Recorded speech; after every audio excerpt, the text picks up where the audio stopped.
Sutra on Perfect Wisdom, with the divisions of the Abhishamayalankara. Translated by Edward Conze. University of California Press, Berkeley, Los Angeles, London. Translation of the Sutra. Chapter 42, Showing the World. Marks. The marks of cognition. The marks of cognition as regards all knowledge. IV 5, 1a, 1. Cognition of the appearance of the Tathagata. Subhuti. The Lord has said that the perfection of wisdom is the genetrix of the Tathagatas and their instructress in this world. How then is she the genetrix of the Buddhas and Lords? How is she their instructress in the world? How has the Tathagata been generated by the deep perfection of wisdom?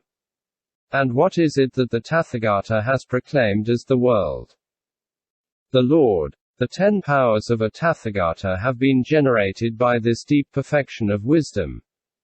And likewise the 4 grounds of self-confidence, the great friendliness, the great compassion, the 18 special dharmas of a Buddha and his knowledge of all modes.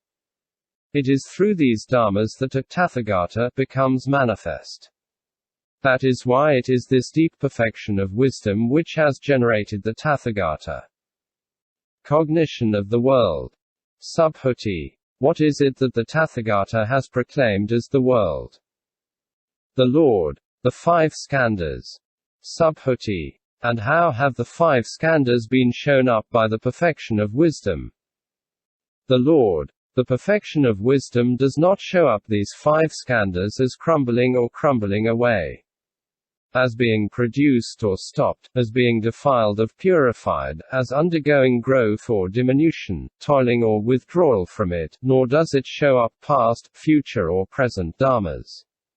And why? Because emptiness does not crumble, nor crumble away, and so also the signless, the wishless, the unaffected, non-production, stopping, non-existence and the absence of own being.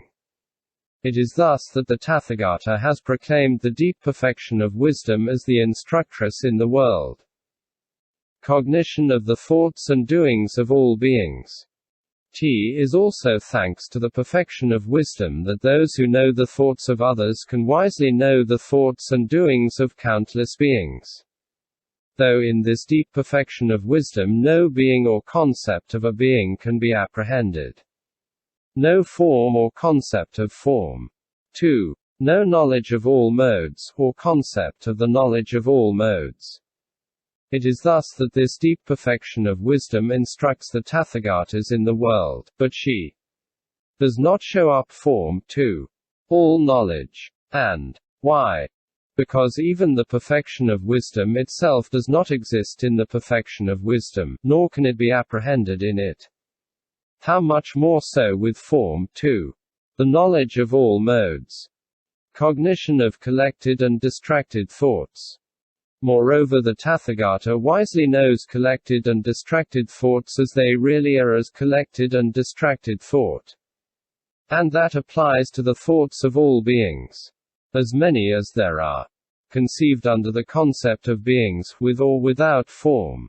With or without perception, and with neither perception nor non-perception, in this world system or in other world systems in the 10 directions. And how does he do so? Through dharmahood. Subhuti. Through which kind of dharmahood? The Lord. Through that dharmahood in which even the dharmahood cannot be apprehended, how much less collected thoughts and distracted thoughts. The cognition of the mode of non-extinction of thoughts. Moreover, the Tathagata wisely knows as they really are the collected and distracted thoughts of those beings under the aspect of non-extinction. And how does he do so?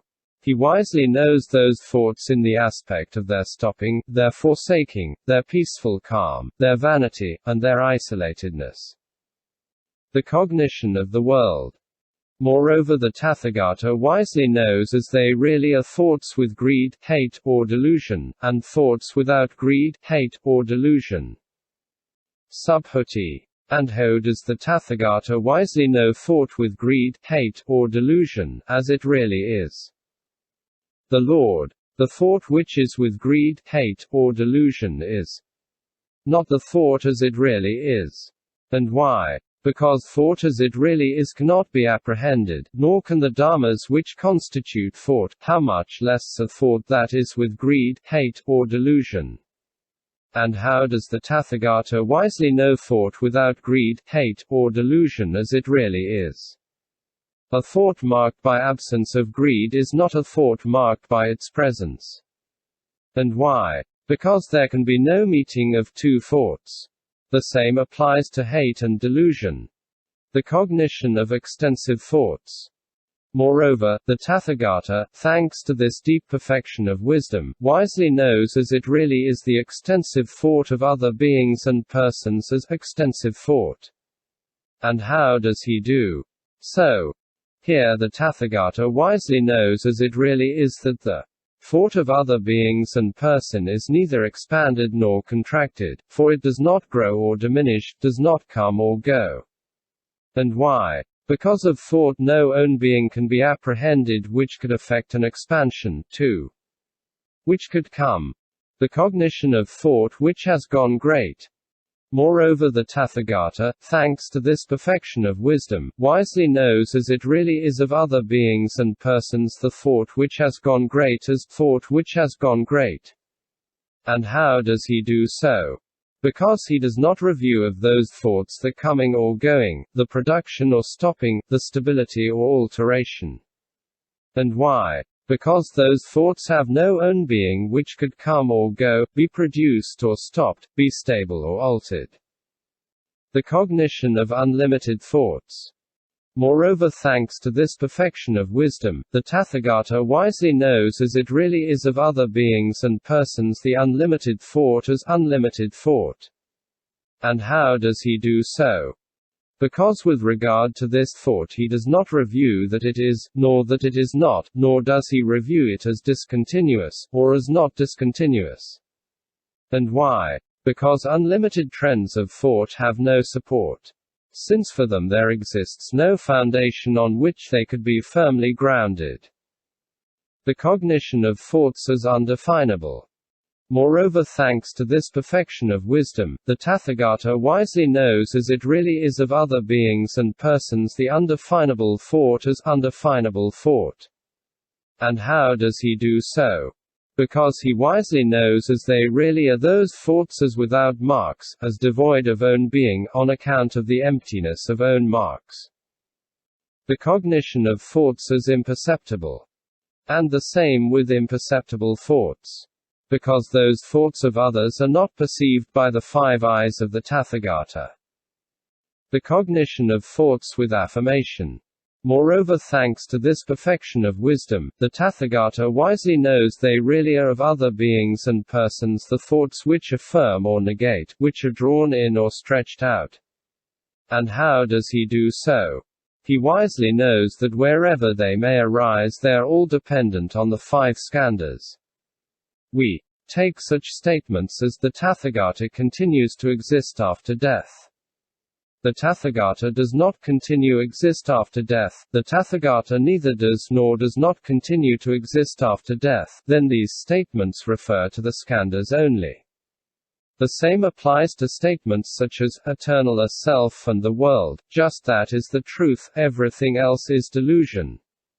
And so if one considers that self and the world are non-eternal, both eternal and non-eternal, neither eternal nor non-eternal. Likewise if one maintains that self and the world are finite, or not finite, or both finite and not finite, or neither finite nor not finite. Or, finally, if one says, that which is the soul, that is the body, or, one thing is the soul, another the body. The cognition of the mode of suchness. Moreover the tathagata, thanks to this perfection of wisdom, perceives form as identical with suchness and non-falseness, as immutable, indiscriminate, signless, impassive, unimpeded, and inapprehensible. It is thus that the tathagata, thanks to the perfection of wisdom, cognizes of other beings and person the thoughts which affirm or negate, which are drawn in or stretched out, just as he cognizes suchness, too. The inapprehensible. The cognition which understands the suchness of the fully enlightened Buddhas and can communicate it to others. This way the suchness of the affirmations and negations, of the contractions and expansions is the suchness of the skandhas, elements, sense fields and conditioned coproduction. And that is the suchness of all dharmas and the suchness of the 6 perfections. And that is the suchness of the 37 dharmas which act as wings to enlightenment. 2. The suchness of the 18 special dharmas of a Buddha is the suchness of all knowledge. And that is the suchness of wholesome and unwholesome dharmas.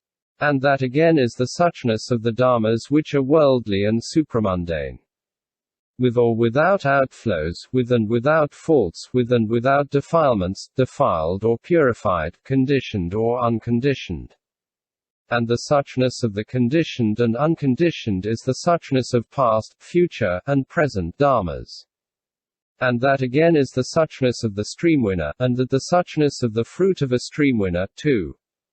The suchness of the enlightenment of a Pratyeka Buddha is the suchness of the utmost, right, and perfect enlightenment. That again is the suchness of a tathagata, and that the suchness of all beings. It is thus that the suchness of the tathagata and the suchness of all beings are just one single suchness, an indistinct suchness. As indistinct, this suchness is indistinguishable, and because it is indistinguishable, it is not divided.